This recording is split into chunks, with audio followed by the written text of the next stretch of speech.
talking about something different. He's talking about the disorganization. The fact that you might be just wandering in and out, falling asleep, looking at your Facebook, all the sorts of things you wouldn't dream of doing.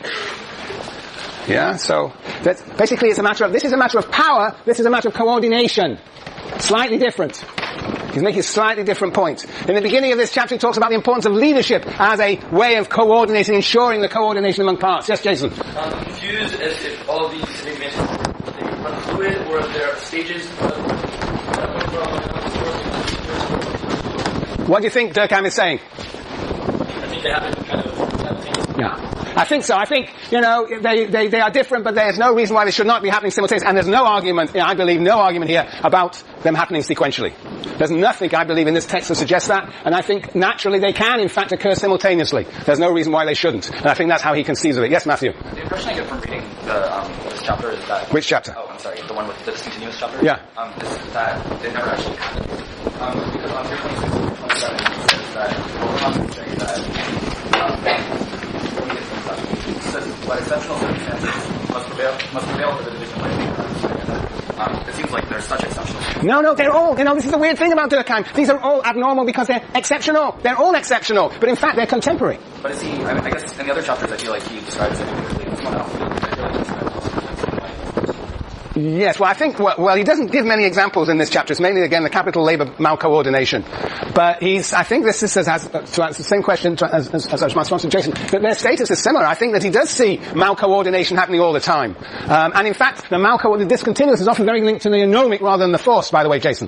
Was it you that asked that question? No, somebody did. No, it was Jane, that's right. The discontinuous is often more linked to this one, because this one, everything is changing, and therefore, in a sense, there is a malcoordination. But I think they're all, quote, exceptional, because for Durkheim, exceptional means abnormal, and they will all give rise to the normal division of labor. So I don't think this is any different from the others. I don't think there's any sign in this chapter that he thinks it's less frequent than the others. Yeah. Very good. So there you are.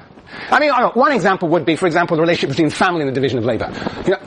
We talked before about family leave in California. Family leave in California is a way of actually, what is family leave? It's none other than the payment to families for what? For for having children, for looking after children, for looking after elderly parents, for looking after sick parents, siblings, whatever. It's all contained. But family, basically, it's the way in which the family can continue to function at the same time as it can be part of and feed labor into the division of labor, into the labor market. And it was one of the interesting things about the plurality of the different forms of family that we see in the world today over the last 50 years. There's been a pluralization. We no longer have, the single male breadwinner, if we ever did, but much less so over the last 50, 60 years, the single male breadwinner, the wife stays at home looking after the children. That was perhaps the norm for a substantial proportion of the population. Today we have a plurality of different types of family. Why? Because they are in different relationships to the labor market. There is a sense in which the family and labor market are becoming much more coordinated, connected to one another. And so what was discontinuous before is now become much more coordinated. Yes, Simeon. So the fourth division of labor calls for a concrete, political program. Yeah. And discontinuous then calls for what? Good leadership? That's what he seems to imply. I think even on the opening page, he talks about leadership, planning, coordination. It's not as clear a political program at all. It's more like a technical thing rather than a political project. Yes, you're absolutely right. So anomic calls for nothing. Let's just get over the transition. The force is a real political project, it turns out, in its two dimensions, and discontinuous is a more technical matter. Yeah. Okay, very good. Any questions on all this? Yes?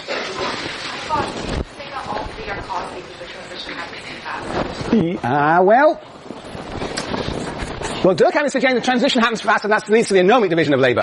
I don't think that there's any necessary link between transition. You can have a forced division of labor, in a sense, even if the world is relatively stable. Because it's to do with whether individuals it might be, one of the reasons why you may have a forced division of labor is because of transition. But it's not, I don't think there's any argument in Durkheim that says it's only because of change that you have the forced division of labor. He defines that precisely as this inequality of power, inequality of opportunity. You might say that they are all in the transition, because in the end, we're going to get what picture? We're going to get what picture? Let's go over here. See, in the end, we're going to have what? Let's put it like this. In the end, here's the abnormal. And we're going to have anomic, forced, discontinuous divisions of labor. Discontinuous division of labor, leading to these are the abnormal forms, leading to what Durkheim calls a spontaneous division of labor. Which is going to be what? The normal division of labor. This leads to what? This leads to disorganization and conflict. And this leads to what? Solidarity. Now, I think it's an interesting question whether, in fact, this can be seen all as part of a transition, the forced division of labour too. But he's not. The forced division of labour is explaining conflict and disorganisation not as a result of change per se, but these inequalities of power. So it's a different explanation. They may occur in the context of change, but the real source of the conflict is the inequalities of power and the inequalities of opportunity. Right? Look, let's draw a better picture. Remember, what were these? These were the natural abilities. Natural abilities. And these are the social positions. And the idea is that they should be mapped onto one another. That those with a certain natural ability should find the equivalent social position. But that all this stuff, they're called external inequalities. External inequalities.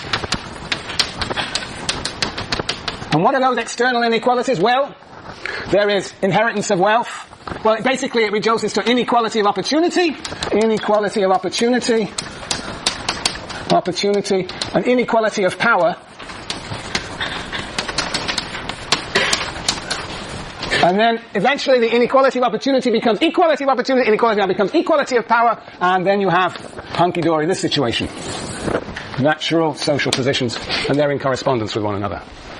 That's the story. Here we have these external conditions of inequality, external inequalities that make it impossible to have this nice mapping. Those inequalities disappear and we get the coordination of the natural abilities and social functions and the equalization of power among functions. Yes? So does the state... Who are you? Andy. Andy. Uh-huh. So does the state have no role in correcting for the nomic division of labor? Like, what I understood the state would create conditions for functional division of labor by regulating these functions? Yeah. And yeah. No more than that, though? Yeah. It's always incredibly ambiguous how Durkheim sees the state. Well, on the one hand, of course, we know in the context of mechanical solidarity it's an expression of the collective consciousness. In the context of organic solidarity, Durkheim says that you need more and more state to regulate the relations among the parts to ensure that there is reciprocal relationship independence between capital and labour. We have labour law. We have relations, we have family law that tries to equilibrate the relations between husband and wife and parents and children. Regulating relations. And he says that as organic solidarity or as division of labour develops, there has to be more and more state regulation. But that's on the one side, but on the other side the question is, does the state actually eliminate these inequalities? That's the big question. Certainly once they're eliminated it ensures that there is a continued reproduction of equality. But that's the big question. How to explain this transition? And I think in explaining this transition, the disappearance of these inequalities, it's not clear what role the state has to play. That's what we're going to examine in a minute. So the state is necessary. It becomes bigger and bigger with as the division of labour develops and with organic solidarity. Contra Spencer. But it's not clear what role the state plays in actually getting rid of these inequalities. What role the state plays, for example, in eliminating the inheritance of wealth. It enforces it once inheritance of wealth is eliminated, it enforces that. But what actually explains the disappearance of the inheritance of wealth? Yeah. Am I? Yeah. Yeah. That's helpful. That's good. Okay.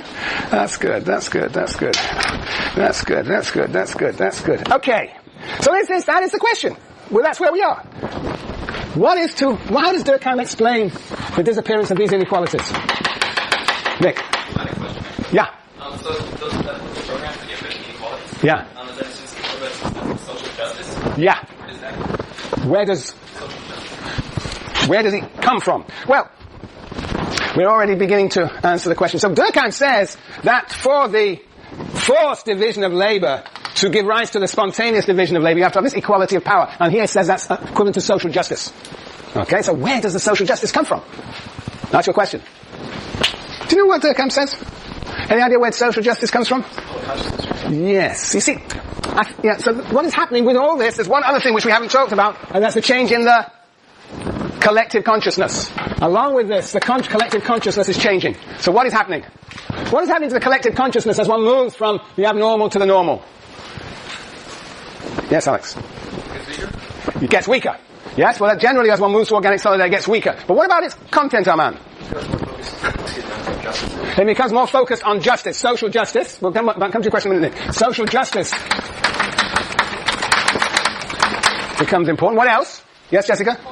cult of the individual, we begin to actually worship, in a sense, the individual. We begin to be more concerned about individual rights, human rights, the respect for the individual, the integrity of the individual, in the cult of the individual. And one other thing, I think sometimes, yes, Anders? Cooperation, the morality of cooperation. The idea that cooperation is a moral rule, that we should cooperate with one another. These are the three features of the collective consciousness that have to change, and that do change as one moves from the abnormal to the normal division of labor. Yeah. Let's just, we'll still come back to your question, Nick. It's a very deep question. But let me just read to you page 338. Begins to sort of asking these questions. And why don't you read the last paragraph on 338? The last paragraph on page 338. But the mere existence of rules is not sufficient. Rules by themselves are not sufficient for organizing division of labor and pleading to solidarity. They must also be just. The rules must also be just. For this, the external conditions of competition should be. That is, the competition among people should be equal. Everybody should have the access to the same resources for competing with one another. Yes, there should be equalization of competition. Go on. If, on the other hand, we call to mind that the collective consciousness is increasingly reduced to the cult of the individual, we shall see that the characteristic of morality in organized society, as compared to segmentary society, is that it possesses something more human, and consequently more rational. So he's suggesting that the collective consciousness is now increasingly focused on the individual and on the individual's rights and human indignity. Go on. It does not cause our activities to depend on ends that not directly. That is to say, no longer is some religion above us that we obey the rules, but we become implicated actually in the rules themselves. It does not make us the servants of some ideal power, completely different in nature from ourselves. Follow their own course, we are about to be different. There's a sense in which we are now more rationally controlling society. But Mark's in here. Go on. It is only to be charitable and just towards our fellow men, to fulfill our task well, to work towards a state where everyone is called to fulfill the function he performs best. Everyone is called to fulfill the function he performs best. And will receive a just reward for their effort. So that's the idea of the meritocracy, the reward. So there is the idea of social justice and the cult of the individual that must develop in order for the abnormal form to lead to the normal form. And then if we go and look on 339, 340. Yes, on the bottom of 339, 2, 4, 6, 7 lines from the bottom. Jason, number 2, why don't you read it out? 2, 4, 6, 7 lines from the bottom on 339. The other hand? No, the new life. The new life is all of a sudden has arisen and not been able to organize itself thoroughly. Above all, it has not been organized so as to satisfy the need for justice. The need for justice. We're still going to figure out where it comes from. Yep. That has been aroused even more passionately in our hearts. If this is so, the remedy for the ill is nevertheless not to seek to revive traditions and practices that no longer correspond to present-day social conditions, and that could only subsist in a life that would be artificial, one only of a That is to say, we shouldn't try and sort of bring ourselves back to a state where things were sort of in a state of mechanical solidarity. We have to move forward. Go on. We need to put a stop to this, and we need to find ways of harmonious cooperation between those organs that so clash discordantly together. We need to introduce into their relationships a greater justice by diminishing those external inequalities that are the source of our ills. Very good. So we need to introduce justice, We need to introduce justice. Then go to the end of the page, 2, 4, 6 lines from the bottom. Yes, it's the end of the book. Somebody should read it dramatically. Who's a dramatic reader here? Monica. Do you want to start? In short, 2, 4, 6 lines from the bottom. Short, our first meeting. No, drama. Why do you stand up and let's hear you? It's a big event. You're sick. But you had such a brilliant contribution earlier on. Sickness must be good for you. Durkheim wouldn't agree, but alright. Rachel, do you want to read for poor sick Monica? I'll read for Monica. Very good. In short, our first duty at the present time is to fashion a morality for ourselves. Fashion! We must fashion a morality of ourselves, right? This is social justice, cult of the individual, and morality of cooperation. Alright, yes, fashion a morality for ourselves. I wonder who our selves is, who he is referring to there. Yes, go on.